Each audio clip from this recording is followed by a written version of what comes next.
So hello everybody and welcome to another episode of The Case broadcast, and a happy new year to you all as we set out on 2022. So it's hello from me, Patrick Twitchett, the Simplifier. And it's a very, very happy new year from me, Melvin Manning from M&M Consultancy. And a big hello to our guest today. Thanks, Patrick. Thanks, Melvin. Mitch Herbert, and Happy New Year to everybody here, and wish everybody the best of success and a virus-free New Year. Very good. As always, we want everybody to, and you'll appreciate this, Mitch, I'm sure, listen out, listen up, and listen in.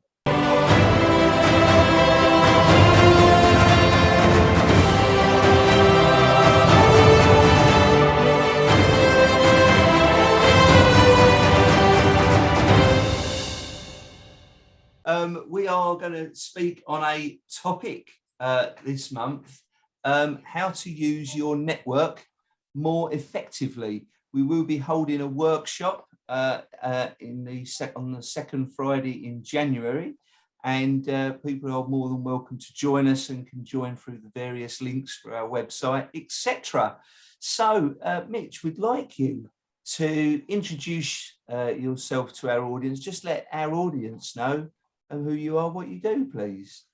Okay, hi, I'm Mitch Herbert, and my company, my main company, is Catalyst Image Solutions, which is a design and print company.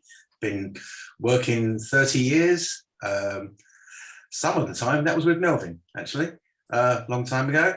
But I also I've diversified into other interests. I'm into the plastic recycling industry now, which is all about sustainability. I'm also working in various one-off other projects around the world, including in one other country, and I'm also working on a lottery beating syndicate, which has worked 14 times before. Wow. Okay. Excellent. Good stuff. Good stuff. So we're here to speak about networking today and the skills around it and how to best utilize that network that we build up. It's great to have a big list of hundreds of people, but if we don't do anything with them, it's just a vanity thing. So tell us, Mitch, how many years you've been networking, which I know is quite a few, and just lead us on with how we can best make use of those people that we meet on our business journey. Okay, well, if I'm going to start off by being facetious, I've been networking for 62 years, ever since I emerged. But you just don't know you're networking. No. Effectively, by the current definition of networking, I've been doing it probably about 25 years or so, thereabouts, in various different groups. But beforehand, I was already networking. I have always listened out for business opportunities for other people, not always with personal gain in mind. And my experience is that it comes back on you, boomerangs back on you. If you try and help people, they will try and help you back and listen out for you. Yeah, sure. Other experiences are that I joined formal networking groups, lots of them, many of which I'm still with. I should mention names, if that's okay, Patrick? Yeah, that's absolutely fine. So I got started off by, I had 3 massive clients, actually when I was in business with Melvin, where we had a partnership. And within, they were doing extremely well, bringing in huge sums of money. One of them paid for my house in 1 month, to give you an idea of the level of the business. And you're thinking, and they all paid as well, which is all nice. And then suddenly, within the space of 3 months, they all left the UK. They're all manufacturers, and they all went to Holland, to Germany, to France. And you're thinking, wow, how do I survive this? And literally, I'm sitting outside reeling from hearing that, yes, you're getting paid the money, but we're moving away, my biggest client. And I got a phone call from Stretton's, which is a estate agent, 30th largest agent in the UK, and saying, Mitch, we're forming a networking group. There's a B&I group, as it happens. And if you don't join it, you'll lose our business to the printer that joins. And I just thought, oh, no, not more money going out the window. I went along to a meeting because, I had no choice. I had my arm behind my back and saw all this business being passed between people. I thought, well, I'll give it a go. And I got my money back in 3 to 4 weeks, 3 to 4 meetings, and haven't looked back since. And it's been a real journey. And from there, I've gone on to lots of other groups, collaboration groups. I've gone into open networking groups, many linear groups, such as only estate agents, and then they invited me in, or only legal profession, and they invited me in. But you get that trust from working with people and then trying to help you. Okay, and with all of this in mind, and we've all seen the serial networkers, that every networking event you go to, you see these particular people there, and you just think, how do you get any work done? Yeah. With those networking commitments, and I know it's part of your marketing, so we've got to invest time in that. How do you balance that out, Mitch? Because I think, look, people do. Well, I think it works out about 55% of my business, different networking groups. And I think they all thrive on one single thing, which is bringing visitors along, whether they admit it or otherwise. It's all about new blood and putting out feelers and making new contacts. So when I first got involved, you got a massive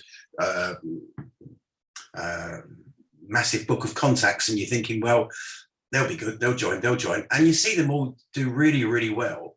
But there's been other people you think, they're never going to getting money out of it. They might make contacts or make suppliers, but they're never going to get money. And it surprised me again and again how, if the person is putting the right effort in, has the right attitude, they will get work from it. And not just work, you get a trusted bond of associates. You also get a great supply network. So some people do well just giving work to people they meet from networking. And why is that? It's because it's what used to happen is you'd get a client base and they'd be loyal to you and they wouldn't go elsewhere. Whereas nowadays it's all money. And if someone's got half a pence less product than you will lose it. But you don't lose it when you've got a trusted circle of friends, because they know you're going to do a good job. If I'm recommending you, Patrick, to somebody else, and you let them down, it reflects on me. So I've got to have confidence in you that you're going to do a good job. And that's probably the most important thing. Make sure, listen, we've all heard the things that come from networking, which is you've got to know people, got to like people, trust people. And those three things are critical to making successful connections and sales.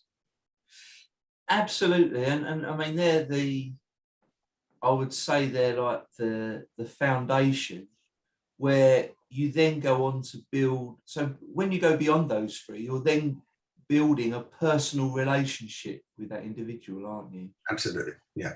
And you can, like I'm sure you can attest to this, very often you become friends, don't you? Yeah. Like a good example is Melvin and I, we were already friends, but I got to know a lot more about him, except in the recent case quiz, I didn't know that Melvin, we used to play for, was it Essex? Yeah. What, tennis, yeah. Tennis, yeah. I'd forgotten that little snippet there. But but other than that, you get to know lots about people, who their wives are, who their husbands are, who their kids are, what their interests are, and so on and so forth. So yeah, it's about a trusted connection of sphere of influence. Now, what about the bit that most people tend to forget about when they're in a networking group, particularly if the networking group is spread across the nation in certain instances, where they have a catchment of maybe another several thousand people to connect with. Yeah. Now, obviously, there's that area that if one works it, you can get an even greater, let's say, not so much friendships, but connectors. Absolutely. A good example of that, Melvin, is, okay, so at the moment, most of our case meetings are on Zoom. When this crisis is over, I imagine we'll be meeting face. I hope so. But there's different levels of making connections. So the first level is people in the room. So let's say whether you're on Zoom or whether you're at a table, there's 20, 30 people in the room. You're going to get business from them if you say the right things, do the right things, and have the right attitude. Yeah. And aptitude and attitude. If you have those two things and you come with an open heart and you're looking to give as well, then you will find trust and business. Yeah, and isn't it fair to say that you also need to be available, which means to say is that the meeting that you're going to is actually part of your appointment for that day. It's a board meeting. The people around the room, around the tables, are your sales force. It becomes your most important meeting of the day, of the week. Of the week, in some instances, or of the month. But I take on board what you said, Patrick, about how do you find the time? Because there was one meeting which I no longer attend, even though I quite enjoyed the ethos of it, which met physically on Friday afternoons. And for my business, Friday afternoons is the worst time to actually take a chunk of time aside and be available, and not be available to your own client. Because I look upon it as it's dump day, when everybody's clearing their desks, they want to go home, and they just dump the job they've been holding on. You've been chasing them all week for a piece of work, and suddenly they dump it on you and they want it on Monday. And I've got to be available to process those jobs. And a good example of that is florists. So florists are busy always in the mornings, and usually on a particular day. So a networking meeting very early in the morning is not going to be suitable for them every single day of the week. Yeah. So those are good examples. Yeah, I think that's great. I mean, knowing your busy times, can help. And it's about time management as well, then, and then you start getting into coaching. And so when you're in front of somebody, Mitch, typically, how would you launch into a conversation? The first thing I do is observe. And it's because my background's in educational psychology, I look at body language, the very first thing. You look at what their posture is. I mean, so I'm sitting face onto you, we're on Zoom, but I'm actually slightly side on, being a bit, you could argue this is a bit defensive. You know, I've got the barriers in front of me, not meant to be, but could just be I'm resting on the desk, you know. So you look at body language, first of all, then it's not just about launching it. I'm a printer, here's my card, can I have your business, please? Because you're never going to get work that way. It's casual, it's chit chat, and showing interest in listening to what they are there to do, particularly if you don't know them. So someone comes along, hi, what do you do? Oh, that's interesting. And show an interest, and don't just launch into trying to get work. And the best way to get work out of this, whether it's structured or whether it's informal, is to then follow up, make a phone call, arrange a meeting, arrange a meeting outside of that networking environment. So there are different types of networking. There is the oldest one, which is open networking, going to a party, going to a wedding. Now it's been organized. You can get some groups that have 400 or 500 people in a room, open networking. And if you go in there, just handing out your cards, handing out your leaflets, you will get a success, but very low hit rates. Whereas if you go in there, listening to what people say, you take their card, and then you say to them, do you mind if I give you my card as well? And you give them the card. And it's very interesting about business cards. In some countries, business cards are revered objects. And my kids told me this when they visited Japan. In Japan, you take a card, you take a card, somebody else's card, and you present it and you offer it. And in Japan, they'll actually offer you their card, and it's a big thing. And then if you accept their card, it's a big ceremony almost. And cards are useful. So I'm producing lots of cards, and I always try and make sure, let's say my card, I always try and make sure that one side of the card is an advert. Now, on this case, I've got my logo on it. Some cases you want photographs of what you do on it and so on. And the other side, although it has your logo and contact details, I always leave some white space there. And the reason is, I want people to be able to write down a note, call this guy, follow up, and so on. And you can write on these.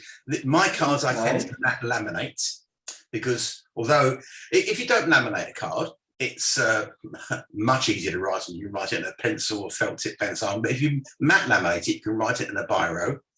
If you gloss laminate it, you can't write in anything apart from a permanent marker. So matte laminate is a good idea. And that's why business cards are still a key, even in this modern age, are still key to getting business in. There are other ways. And a good example of that is I produced some Nfc cards. These are like credit cards, same thickness. You have on them what you want. There's usually a QR code on them, but also inside it is a chip. And when you go to somebody's iPhone or iPad, you hold it against the phone and all of your details come up. So on your phone, so one company, a client of mine I did this for recently, puts 13 different contact details that appeared on the phone. And at the end of it, it said, if you want a job, click here.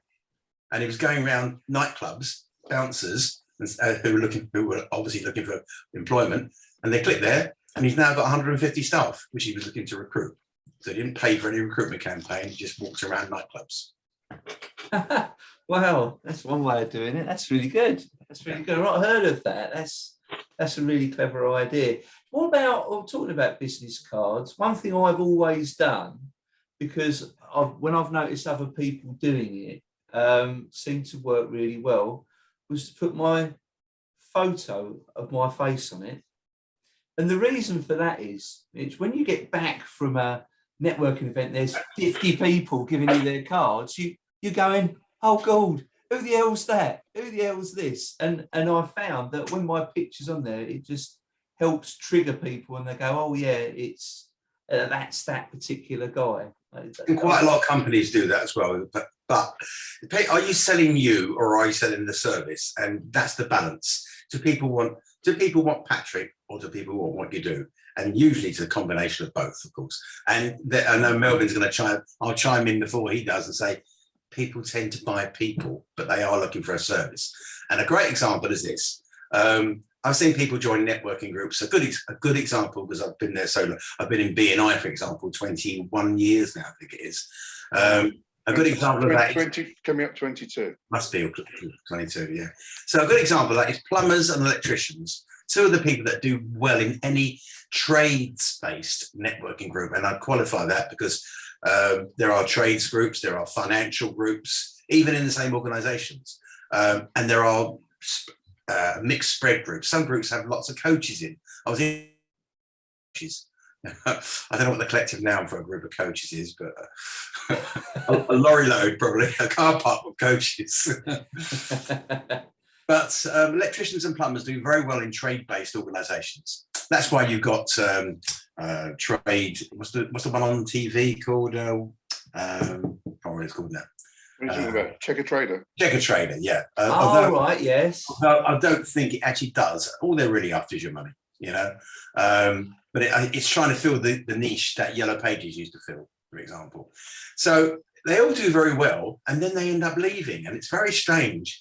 I've seen one electrician leave because he thought, I'm moving house, I'll do better elsewhere, in a group that's 10 miles away, lost all of his client base. My neighbour over the road, I dragged him into BNI. God, it must be 16 years ago, because I saw that he was a builder. I saw that the estate agent was spending 350 grand a year with a builder. He came in, got the business, and then he bought a beautiful house up in Norwich, and he thought he could move his client base. His business folded. So it's about the people in the room. It's not just, I can go to another group. It doesn't matter what organisation it is, it's who is there and have you got a good relationship with them. And also it does help to have a few high rollers in the room as well. But remember one important factor, Mitch and Patrick, we've all been there. Many people come to these networking events, they do have success, they do a great deal of trade, and then they basically don't come anymore because they're too busy. Yeah, a good example was, there was a guy, I won't name him on here in case he ever sees this, but he thought he was the godfather of Waltham Abbey. And he was a client of mine. I dragged him along. He came along in his Bentley, and he got cash out in the morning, paid £500. Yeah, I'll join for the year. Never came again. And I rang him up 2 weeks later. I said, why aren't you coming? He said, couldn't be bothered. I can't be bothered getting up in the mornings. But you're not getting your money back. He said, don't care. And so this is not just about that, though, is it? We're talking about the fact that people come, an electrician, for argument's sake, get so busy, never see him again. Exactly the point. Never see him again. Yeah. And BNI is a good example of that, because it's a worldwide organisation. They've got a lot of experience of this, and people join, get swamped with work, and then don't want to expand. And what you're looking for is people that are prepared to grow as your organisation grows. Yeah. So plumbers do extremely well. Doesn't mean to say that plumbers are the plumber in your group or in your network is the right one. And one of the reasons they do well is, what you don't want is a plumber coming into your house, going, sucking air through the teeth, and walking out to the van, cleaning off a used part, and then pretending to check. You have to trust the plumber, and it does go on a lot I've caught one plumber myself, not being I and not from another network, but as a third party. I've caught them changing parts and then just cleaning them because I'd marked the parts. I knew it was the same part, and I didn't pay them a penny in the end. But you want somebody you can trust, and it is that. And why can you trust them? One of the reasons is that you've seen them on a regular basis, whether it's weekly or monthly, whatever it is. You're going to see them again. And the most important thing about networking is that it works both ways. You get to know, like, and trust people, but bad news spreads well. And Melvin will remember this, a good example of a chap that joined one of our groups as a plumber.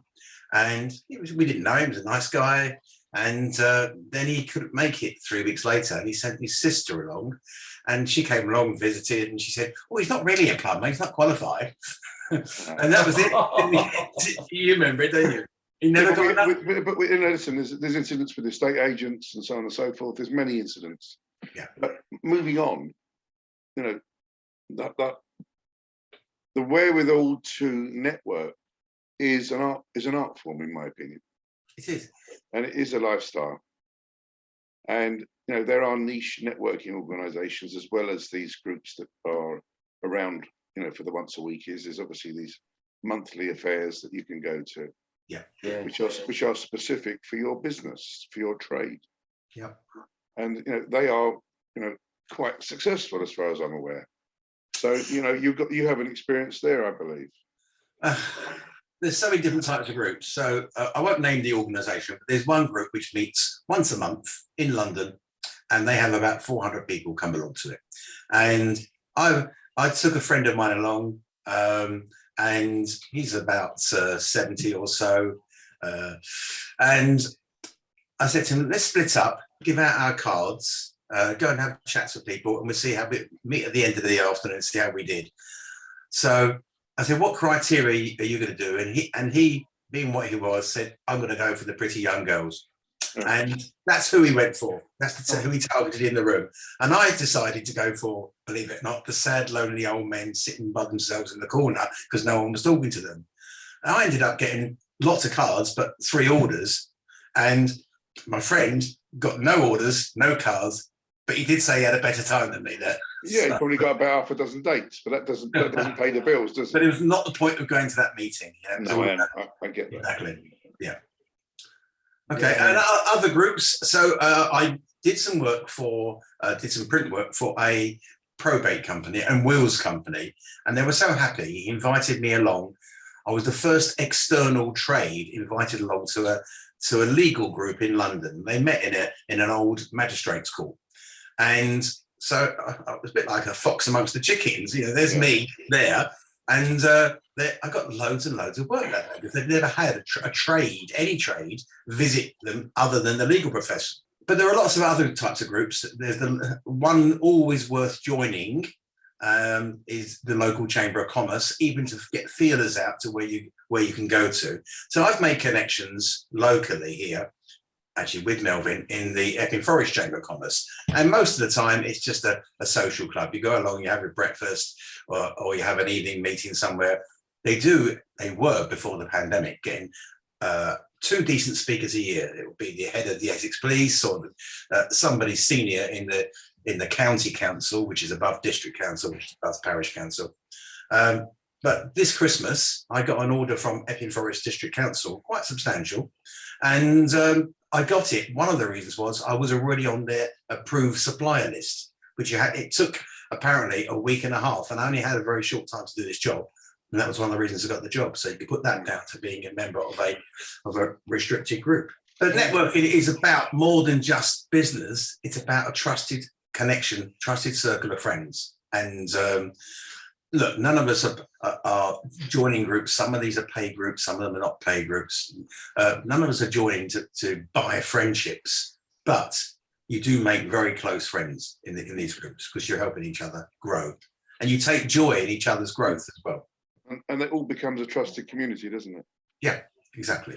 And as I was saying, it can work both ways. So if you're a plumber and you do a bad job, or you suddenly your price is ridiculously high, it works the other way. And then you got to be careful So what I've always done, is I've always made sure there's a value added sale to it. So, okay, to beat my own trumpet, when I joined my first formal networking group, it was BNI. I'm now involved in about 6 or 7, including Case, which has worked very well for me, but I'll come on to that. I found that I was restricted. I had to choose print or design. So what do you do? I mean, nowadays, they were seen as separate categories, but nowadays it's the same thing. No designer doesn't send out print. No printer doesn't do design. So I made sure that I gave that value-added sale, which was, if you print for me, I'll do my best not to charge you for design or artwork. Yeah. Occasionally, I lose out, but most of the time, it's a win-win. So, Patrick, what have you gleaned from all that networking stuff? Yeah, no, I think there's some very good points in there, and again, here's a question to ask you, Mitch, because very often in networking we will come across several people. Let's just say the IFAs, the independent financial advisors. Everywhere you go in networking, there's plenty of those, and then someone might recommend one to you. Where do you might have relationships with a few of those.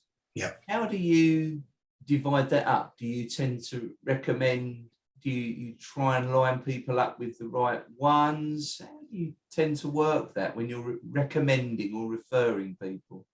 Well, I think you start to let your normal business head and common sense head rule as well. So a good personal experience of mine. Okay, I wanted to get my plumbing done in my house. I wasn't happy with the boiler, etc., etc. So I got a quote from the guy in my group who I'd known for 8 years, 7, 8 years. Lovely guy, got really well with him, and he came in at $5,500, which was more than I was expecting. And networking, we're a networking family. My wife was a member of another group, so I got her to ask her plumber for the same price, and he came in at £950. There's a big difference. So first of all, I went back to the one I knew and said, $950, can't you do any better than that? Meet me halfway. And he said, I'm too busy. I don't need to lower my price to do a job. And he said, besides, your radiators will blow up because it's a pressurized system and they'll go bang and blow up. So I went back to the other guy and said, he said, no, they won't blow up. So I gave him the job, £950. He came to the house, put a new boiler in, the same boiler as the other guy quoted. Radiators were fine, perfect, because they're all shaped radiators. That's why it was it was expensive. But within seconds of turning it all on, the system blew up. Well, he went and replaced that, 250 quid. So it was still 3.5 times cheaper than going to the first guy. And I let the normal business sense. So how do you choose? It's all about how well you know somebody.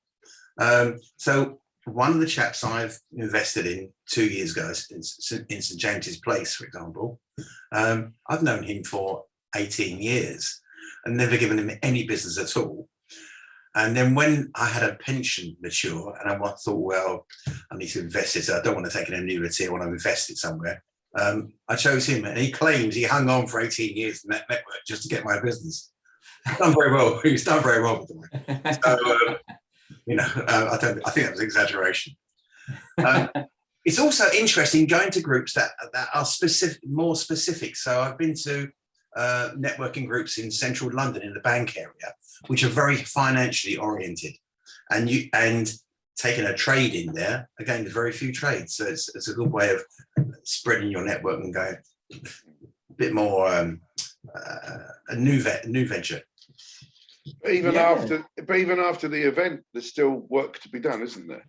Yeah, you have to follow up. Yeah, and also you have to arrange one-to-ones. And it's not just the case. Look, for the last 2 years, a lot of one-to-ones have been online, but they've served a purpose. It's far better to do it every now and then, face-to-face. Melvin and I have regular meetings with other people Sorry, my dog's kicking me under the counter. I wonder what that noise was. And I thought it was Patrick. That's what I said. I think it was Patrick doing under the desk there. You're right down there. Jumping scratch. So yeah, and we have regular meetings, and sometimes we don't even talk business. No. And the last meeting we had was about 2-3 weeks ago. Melvin and I met with 2 other people, and we weren't meant to talk business, Of course, I ended up getting 5 orders, but as by the by, from somebody who we wouldn't normally have invited to that little circle of group, you know. Yeah. And that's a good point. It's very important to invite to, these are your trusted circles. So Case now, onto Case. Great logo, great team of people. I wonder who did the logo. Sorry. Some nut. Who did the stationery? So Case is filling a niche need, I believe. I hope it grows bigger than it is now. It needs to. I think you'd all agree with that.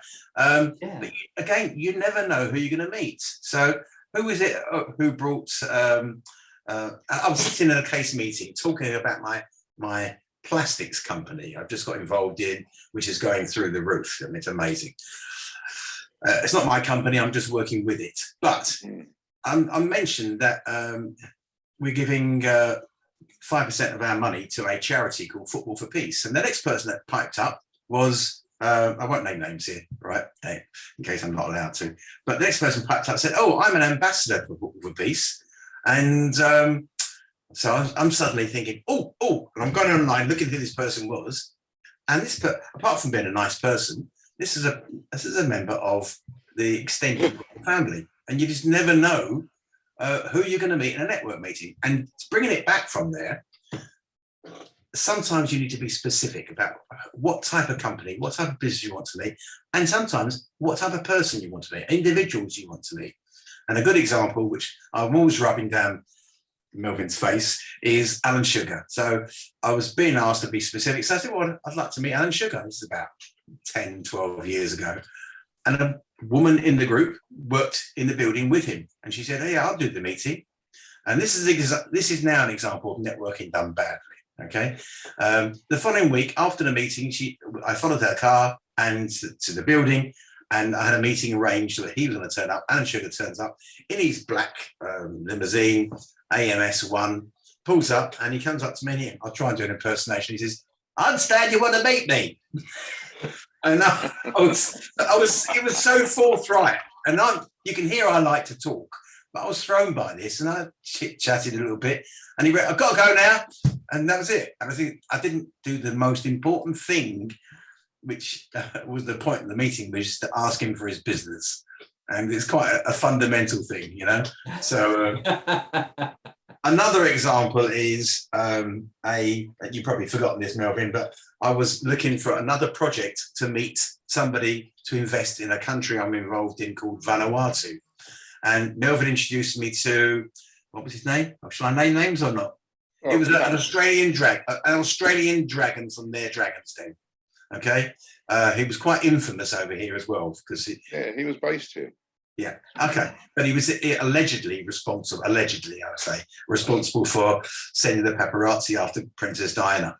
Well, he did. Yeah, okay. I'm just keeping it legal. So, listen, at the end of the day, that's old news now.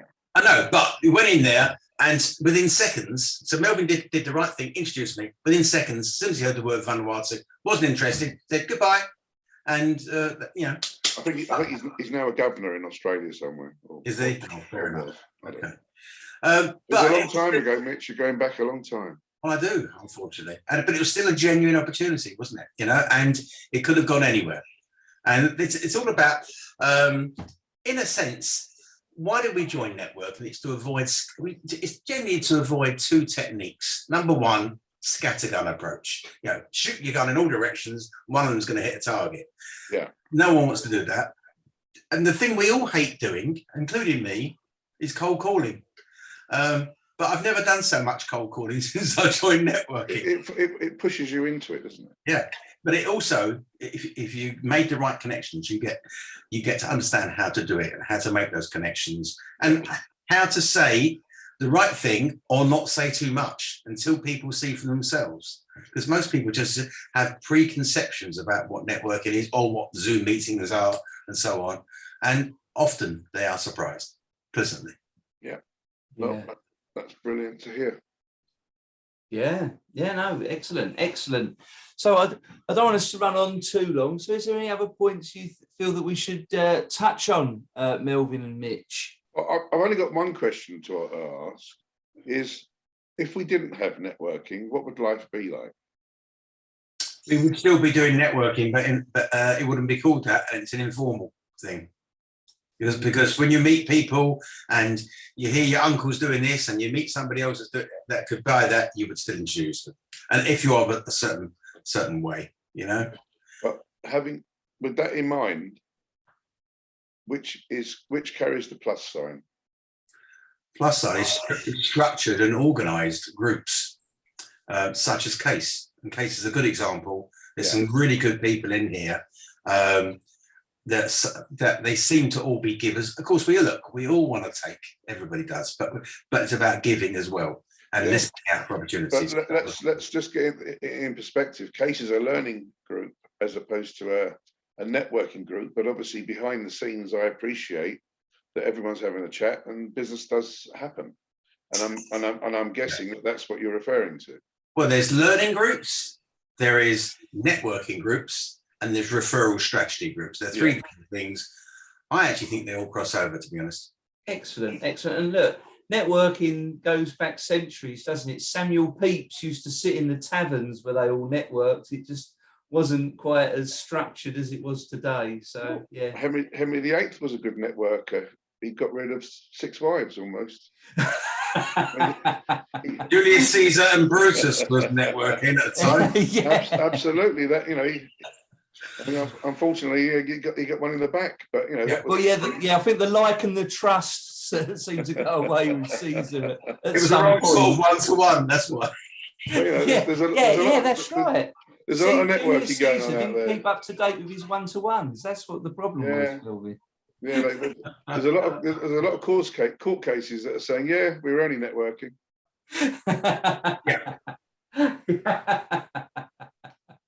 But okay, excellent. Can I just say? Oh yes. Just in just a very polite summary and in support of what Mitch has said today, and what hopefully he'll convey in our January. I believe it's January the 14th meeting at 9:45 for 10:15, is the fact that I was an anti-networker, and several years ago, because obviously Mitch and I have had very, very close pasts, he pushed me and pushed me and pushed me, and I got involved in networking organizations, which I thought I would hate. And to be honest with you, for the first few months, I was very hateful and didn't like it, and you know, the expletives would come out. and in the end, I started to enjoy it, and now I can't stop doing it. You know why, Melvin, don't you? Because looking at the two of you now, you've got a attitude.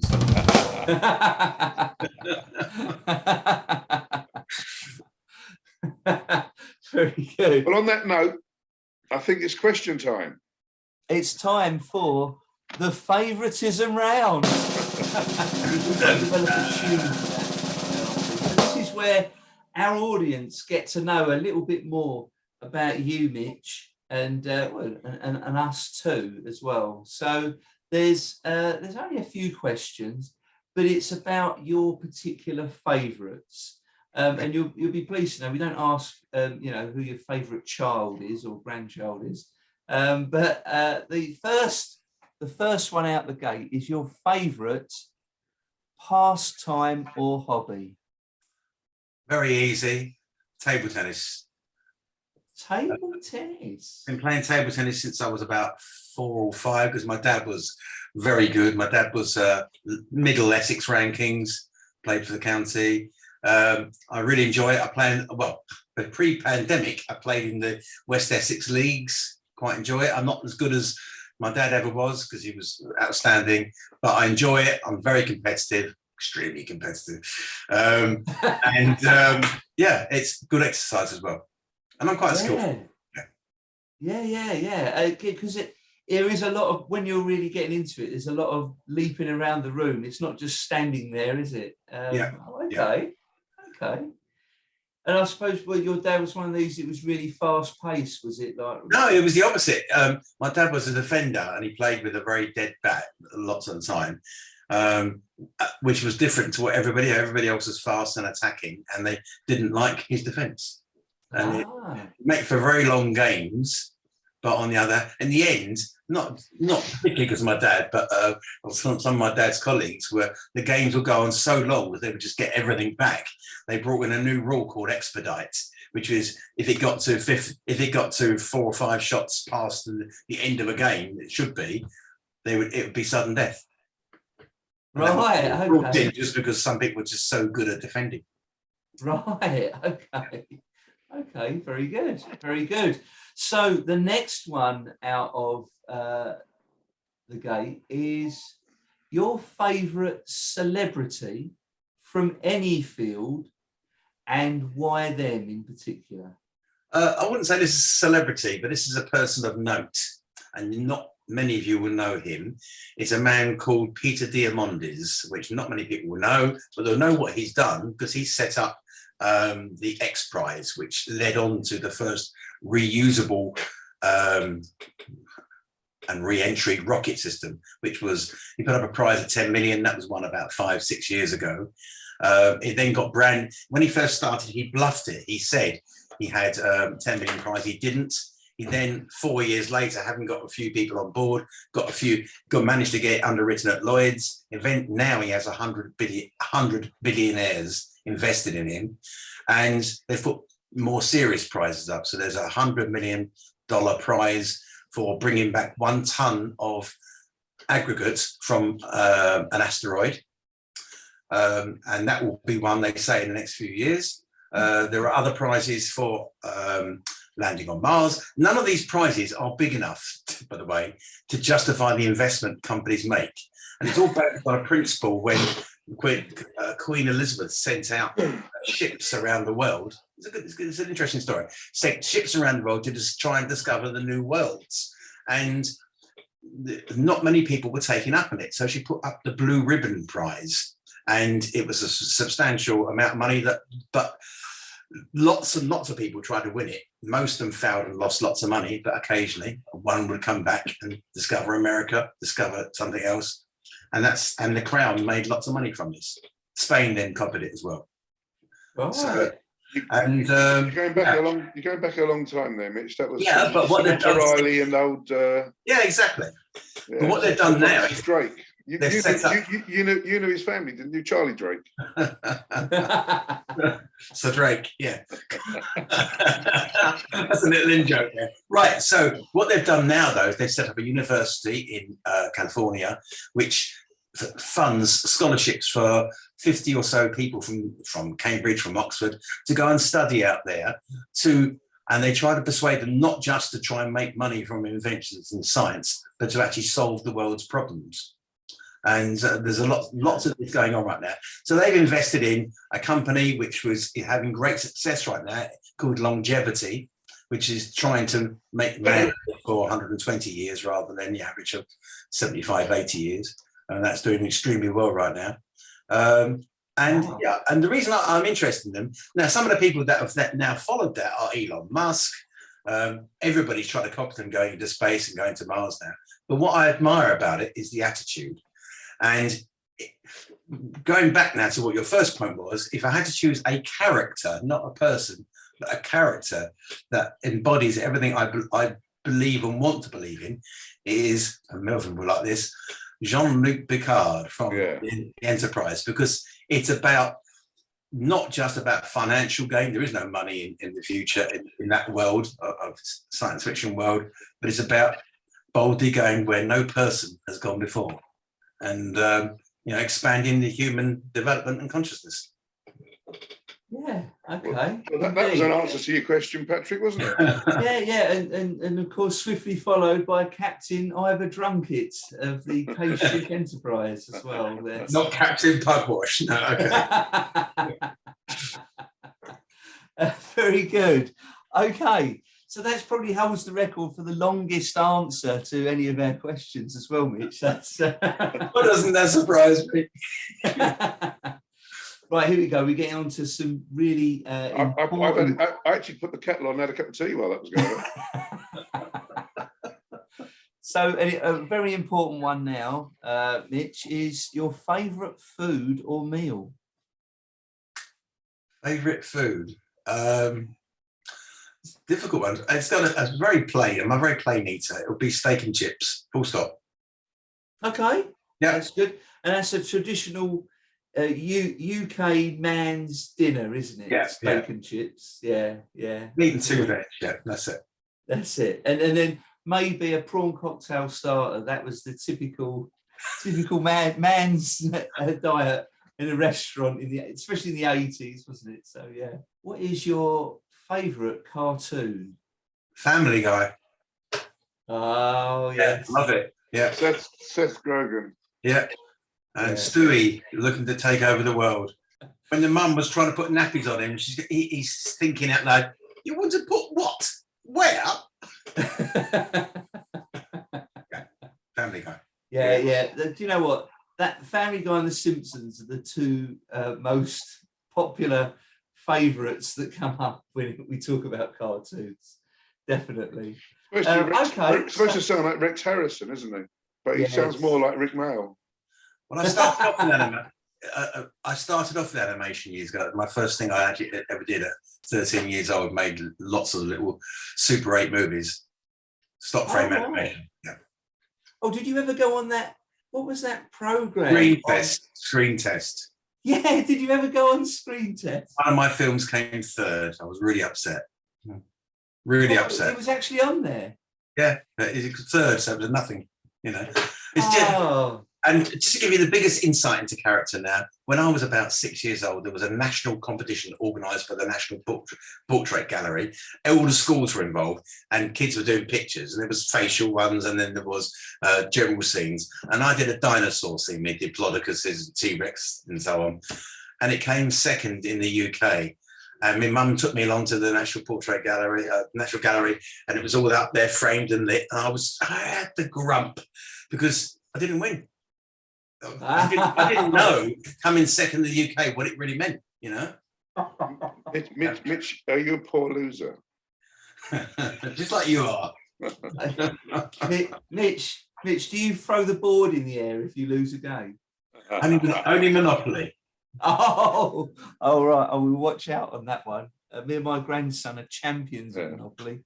Don't play poker with me. All right. Oh, okay. Has he got his Paul Daniels Mark deck? He's got his very serious face on. I'm not as good as I want to be at poker, though, I've got to say. Fair enough. Okay, so moving on now. What is your favourite film? It's an easy one. It's AI. Because it's a long film. It's basically the story of Pinocchio, but told in a futuristic sense. With Robin, what's his name? I can't remember. You know the film. Robin Williams. Yeah. Is he in AI? I thought AI was. He was in it. He was the. What do you? No. It was Jude Law was in it. What do you say? What do you go? Gigolo Joe. But he was also the AI interface. That was Robin. Right. Williams. Yeah. But it's a very nice film about. It's a very clever film. I want to be a real boy. And in thousands of years. Robin Williams was Bicentennial Man. Yeah, but he was in that as well. Yeah. And at the very end of the film, having been submerged, humanity's been wiped out, aliens come to the Earth millions of years in the future. They rescue him from the bottom of the sea, this artificial person, and they find a lock of the owner's hair stuffed inside his body, and they resurrect him and make him a real boy for a day. And it's just a lovely story. Yeah. Okay. 3.5 hours longer. So 3.5 hours long. It's likely to be on, obviously, once in a while, but it's not something that you see regularly on the TV. Yeah, it's good film. Okay. It may have been over Christmas. I might have missed it.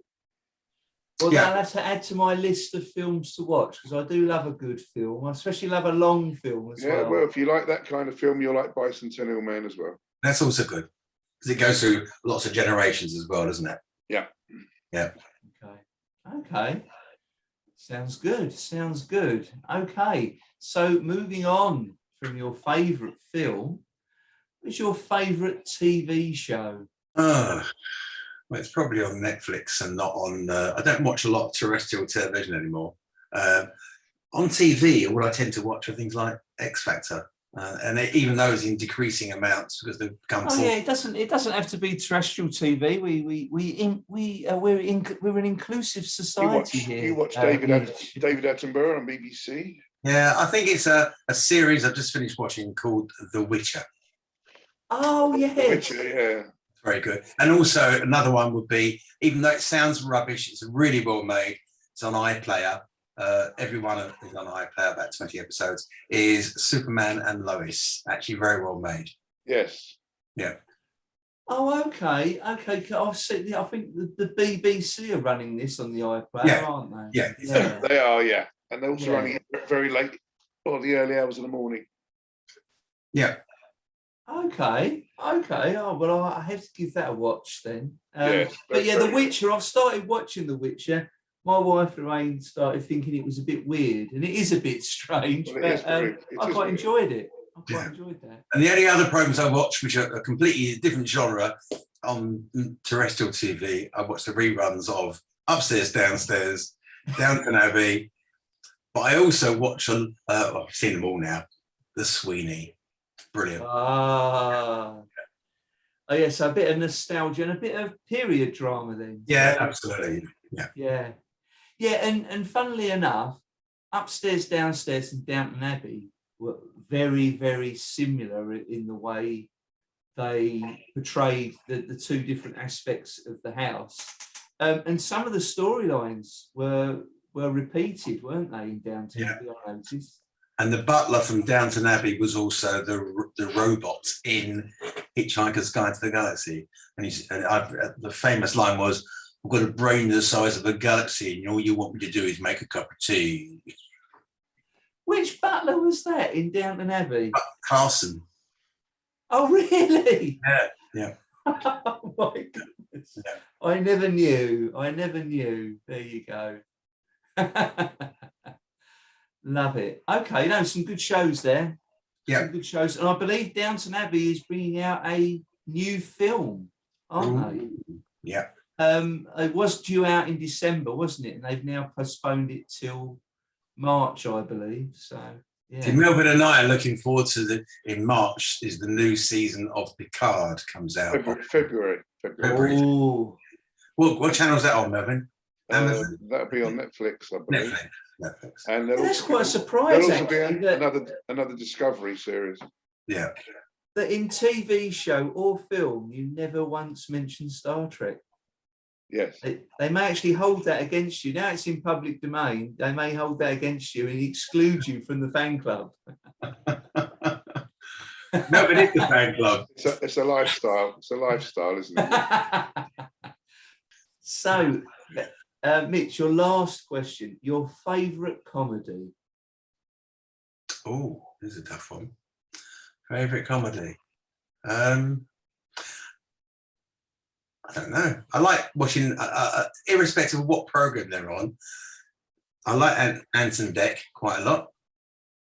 Okay. If we're going to go back in history, On the Buses, I Hate You Butler. Oh yeah, you like that, did you? On the buses. That was one of your favourites, was it? Olive. Yeah. On the Buses, so it's probably not my favourite, but it's one I like, Okay. Not Only Fools and Horses. I'm surprised. Actually, I quite like Only Fools and Horses, but okay. Only Fools and Horses is a bit like the Sweeney and a bit like the Professionals in that I hated them when they were on telly years ago when I was, 7, 8 years old, but I love them now. And the favourite comment in my house right now is, can't we watch something from this decade? In the background. Yes. Yeah. But there is some good stuff from many years ago. So, No, good. Some good choices there. And I always remember On the Buses, the film, where they tip petrol down the toilet at the holiday park. And then I think it was one of them threw his fag in the toilet and it blew up. Do you know what? When I mustn't name names here, but there used to be a customer of mine, Melvin may know, I'm not sure, I remember him. Right, who was the spitting image and sound of Butler, not Butler, of the inspector. What was his name in it? I'm not sure. Yeah. Blakey, yeah. He I'm was not a sure sneaky- that guy's still on this earth. Right, but either way, he used to come in and go, hello, Mitch, how are you? He had little tash there. And when he left, you used to go, Blakey! Right. Very good. Very good. All right. Well, thank you very much for that insight on the inner depths of Mitch Herber. So now, hopefully, our audience know quite a lot more about you and what things you get up to too. And don't forget the networking aspect. Indeed. So now you know all about me. And bear in mind, we said earlier on, know, like, and trust. 2 out of 3 is not bad, is it? Come on.